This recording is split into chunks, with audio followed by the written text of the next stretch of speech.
po ang inyong mga kaagapay at kasama ko po ngayon si Miss Donna Lim para po sa ating, para ipakilala ang ating special guest for tonight. Hello, Donna. Magandang gabi, Dr. Daisy. Ang formal naman. Diba? Parang hindi lang tayo nakita kanina lang. Okay. Ngayon, Okay. Doktora ate, meron akong kaibigan dito si Miss Kay Samson, ang ating National Executive Director of Special Olympics, Philippines. Okay. Hello, Miss Kay. Hello. Magandang gabi sa inyo. Oo, baka meron kang gustong i-greet. Binabati ko lahat ng taga-Special Olympics, mga aming athletes, mga coaches, mga volunteers. Hello sa inyo lahat. Okay, umpisa na natin. Okay. Gusto ko itanong, Miss Kay, ano itong Special Olympics na to? Philippines. So, ibig sabihin, meron din sa ibang bansa nito. So, kailan to nagsimula dito? At saka, para saan ba itong Special Olympics?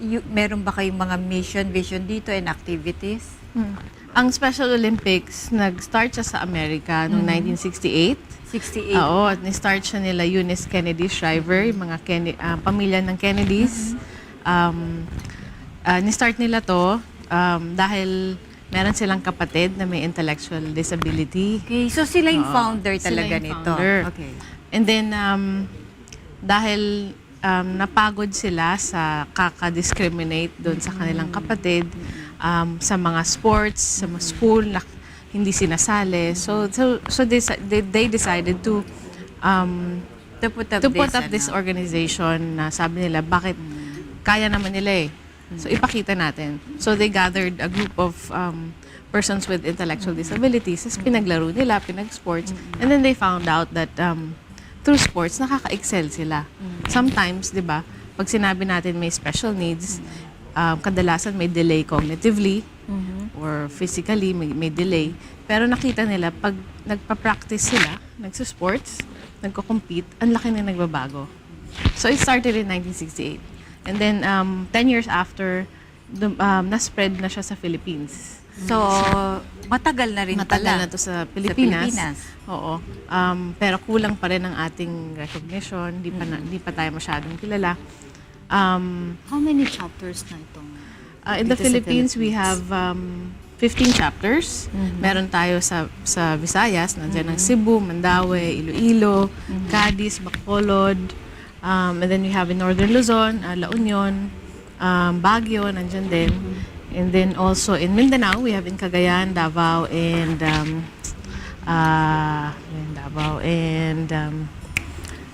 ano bang nasa Wala ba sa Quezon, Laguna? Makalimutan ko, Meron di na ba? ba sa Quezon? Sa Quezon, Tagalog? Quezon, wala pa. Wala pa. And then recently, we opened in, nag-start na kaming mag-plant ng seeds namin sa Albay.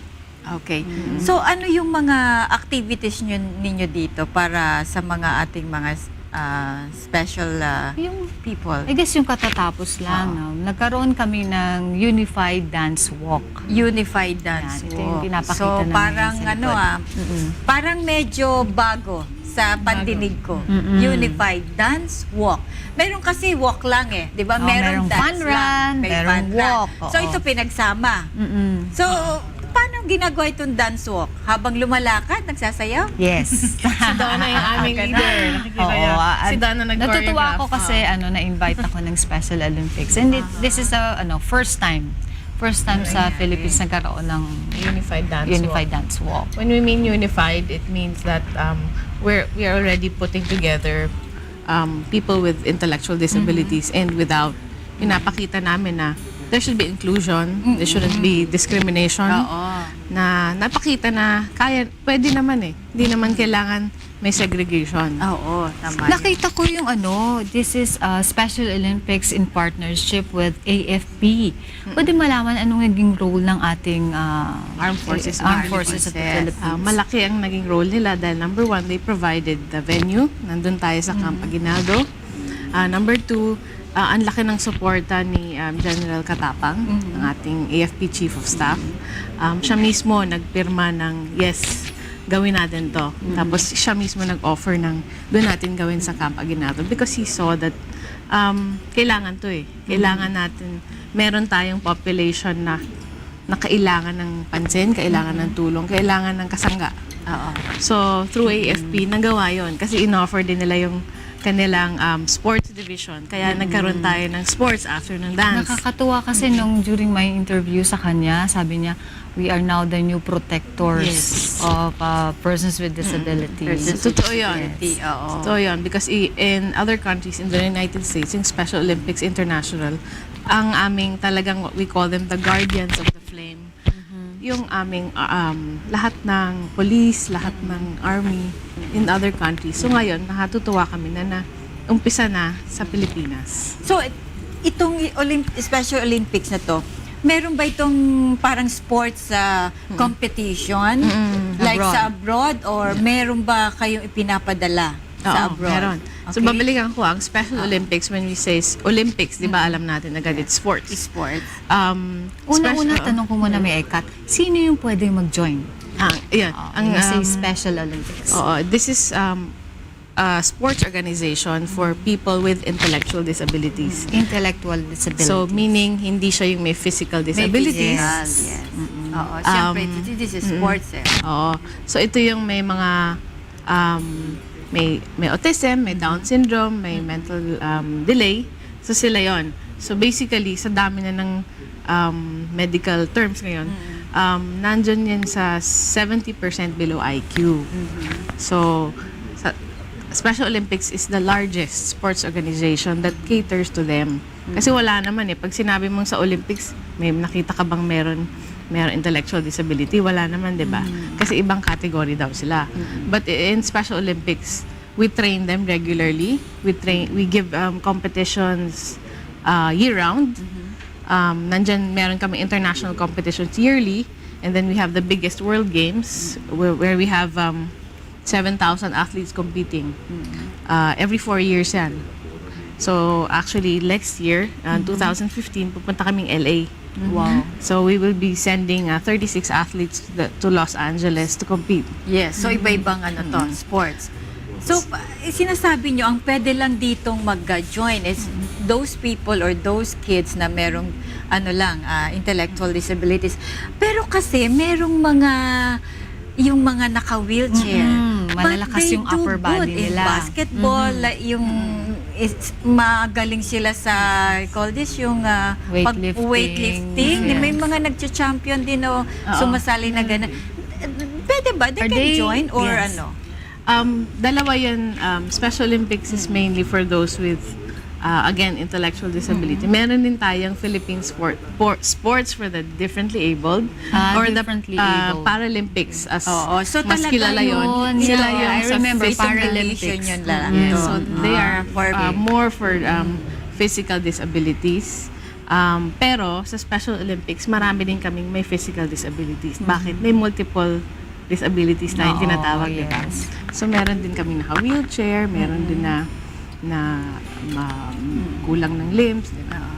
So, paano to? Di ba nagpapadala kayo ng mga parang contestant for the Sports Olympics? Yung siyempre yung gagastusin nila, meron ba kayong partner sa government or private or mga NGOs? May mga sponsorship para na ba mga for the tumulong sa inyo? kids? Siyempre, Yes, pagpapadala oo. lang sa abroad. Sabi mo nga, ilan sila? 36. 36. Oo. Hindi ganun yun kadali. Oo. Sa totoo lang, kulang na kulang ang... Financially, Yes, no? financially. Karamihan ng aming athletes ay nasa lower income level. Lahat, actually. Pero, nangyayari niyan, yung pamasahe, usually kasi, sagot talaga namin yan. All volunteers, coaches, athletes, sariling kayod, sariling fundraising. Although some, meron mga local government na nagsusupport sa kanilang kung taga sa dun lugar, ka, kung sa pwede ka chapter. lumapit. Yes, so meron nagbibigay. But sa kabuuan, wala. So nangyari, talagang sariling kayod, sariling sponsorship. Pero pagdating sa international games, of course, sagot na yon ng host. So usually it's just the training, the uniforms, and the airfare. When you say sagot ng host, yung country Yung naman. country. Okay. So yung mga coaches nyo, na siyempre ibang division, may mga coach, no? Ito mga volunteer. Lahat po sa Special Olympics ay volunteer. So, nagpapasalamat kami sa kanila kasi talagang binibigyan nila ng time, ng effort.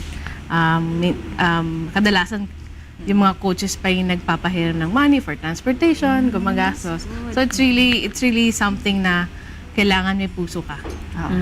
So ano-ano tong mga sports na sasalihan nila sa LA this year? Yeah, sa LA, may aquatics tayo, may athletics, we have bowling, badminton, football, we have powerlifting, and we have gymnastics. How about may na-interview kasi ako noon, no? Sa Spotlight, yung bocce. Ayun, Yeah, bocce, yeah, no? kasama. Kasali siya, but this time, hindi kami nabigyan ng quota. Because we just had the Asia Pacific Games in Australia where we sent 30 athletes for bocce. Oh. So ngayon, sa iba naman na ibigay. So siguro ang training nito talagang puspusan ng dahil malapit na, no? Malapit na. Tsaka talagang hindi kami tumigil. Ang kakaiba sa Special Olympics, kahit walang competition, nagtitraining sila every week. Pero for Hindi- those who wants mga private companies natin, mga businesses, pwede ba silang mag-donate? Pwede, Sa pwede. Yes, Pwede. yes, Pwede, okay. pwede. And So, then, kaya nga bibigyan natin ng- saan sila pwedeng mag-donate? Like, Tsaka hindi lang donate, pwede kang Yeah. In naiano kind. nyo na ba ito sa sa ating mga senator, sa congressman? Meron naglalabi na ba kayo para bigyan naman ng pansin itong Special Olympics na organization, 'di ba? We tried and Pwede tried. rin, oo. Oo. Pero sad to say, hindi pa masyadong nabibigyan nila ng pansin. Yan. Sana, no? Sana bigyan ng pansin din. Okay, thank you Miss Kay Samson. Meron ka bang huling message para sa ating mga televiewers? Para sa mga gustong sumali, tinatanggap namin ang marami kasi natatakot na hindi naman marunong mag-sport yung anak nila. Tinatanggap po namin kahit hindi pa marunong kasi tinitraining po namin sila. So, kontakan niyo lang po ang Special Olympics sa 926-6947 and visit www.specialolympics.org. Okay, thank you very much Miss Kay Samson. Doktora, yung National ating Executive Director. segment sa Special People Yes. about the Special Olympics, probably next week, ipapakita yung full coverage. Yung full So, coverage. Sana abangan nyo po. O syempre, abangan niya na ating mga televiewers. Okay, Miss Donna? Marami pang public service ang aming ihatid sa inyo sa pagpabalik ng Kaagapay.